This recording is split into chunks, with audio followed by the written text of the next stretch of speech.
Today, we're going to build something, but, not with bricks and mortar. We're actually diving into the architecture of our own reasoning. We're going to explore the blueprints of logic itself in a field called proof theory. So to get our heads around this, let's just start with an analogy.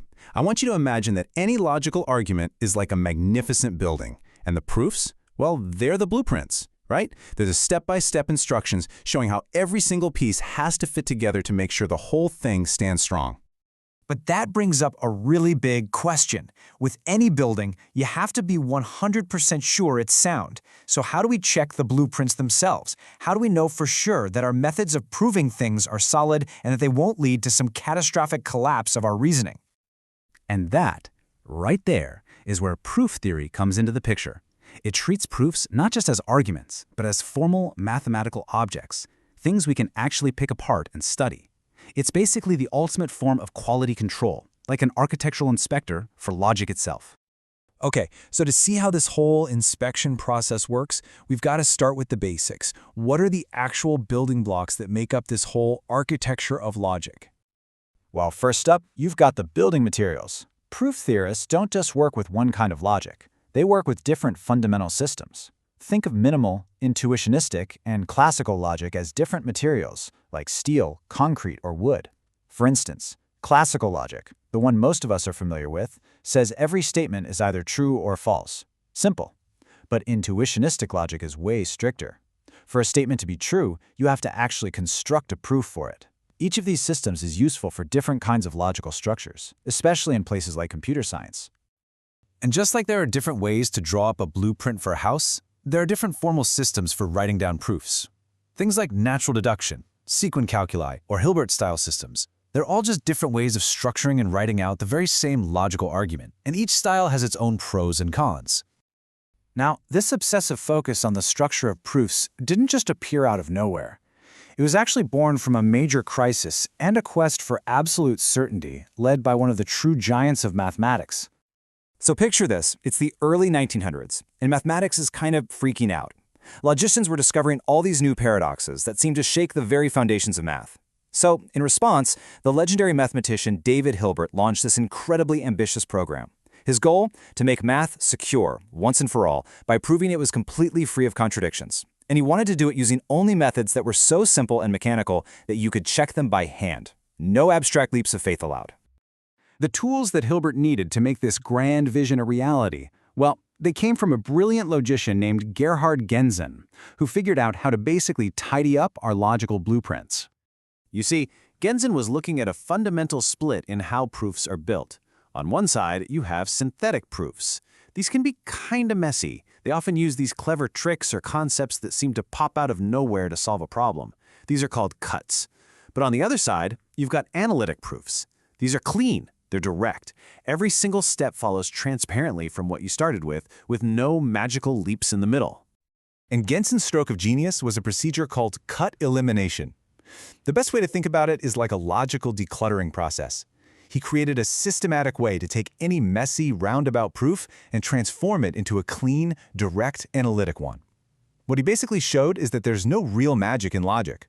Every clever shortcut can be broken down and smoothed out, revealing a clear, step-by-step path from your assumptions to your conclusion. And the implication of this was just enormous. Gentzen proved that while those clever shortcuts, those cuts, might make a proof shorter, they are never, ever strictly necessary. Any truth you can reach with a complex detour can also be reached with a direct, step-by-step argument. For Hilbert's quest for certainty, this was a massive leap forward. But you know how it is. Cleaning up the blueprints just led to an even deeper, more philosophical question. Okay, the structure is sound, we've confirmed that. But what do the symbols and rules inside that structure actually mean? We're shifting here from syntax to semantics. So, right, our proofs are now transparent and totally reliable. Great. But that forces us to ask, what gives a symbol like and or its meaning? Is it just something we intuitively understand? Or is its meaning defined entirely by the rules of the game we're playing? And this question gave birth to this really fascinating field called proof-theoretic semantics. And the core idea here is pretty radical. It says that the meaning of a logical symbol, like and, isn't something external that we bring to it. The meaning is defined entirely by the rules that tell us how to use it. Think about a chess piece. What makes a bishop a bishop? It's not its pointy hat, right? It's the rule that says it can only move diagonally. Its meaning is its set of rules, and it's the same for logical connectors. Now, for this whole idea to work, the rules have to be perfectly balanced. This is known as the principle of harmony. You've got introduction rules, which tell you how to build a statement using a symbol, and you have elimination rules, which tell you how to break one down. Harmony just says that these two sets of rules have to be in perfect sync.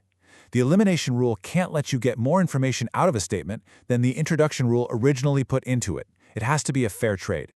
So this intense focus on rules and meaning and harmony, it eventually pushes us up against the biggest, most profound question of all. What exactly is a proof? If we can have different steps and different rules, what is it that gives a proof its unique identity? I mean, really think about this. If you have two totally different lines of reasoning, two different paths, but they both arrive at the exact same conclusion, are they fundamentally the same proof? This puzzle is so deep, it's sometimes called Hilbert's lost 24th problem. What makes a proof a proof? And there are basically two major schools of thought here. The normalization proposal says, look, two proofs are the same if, after you do that whole cut, elimination, tidying up process, they boil down to the exact same, most direct, normal proof. For this view, it's all about the destination. But the generality proposal has a different take. It suggests that identity is about the abstract pattern. It says two proofs are the same if they have the same general structure of reasoning, even if the little details are different. For this view, it's all about the shape of the journey. And this brings us right back to our analogy. It leaves us with one final question to chew on. If two different architects draw up two completely distinct sets of blueprints, different steps, different notes, different order, but both of them result in the construction of the exact same identical building, can we really say they're the same blueprint? That's the beautiful unresolved puzzle right at the heart of proof theory.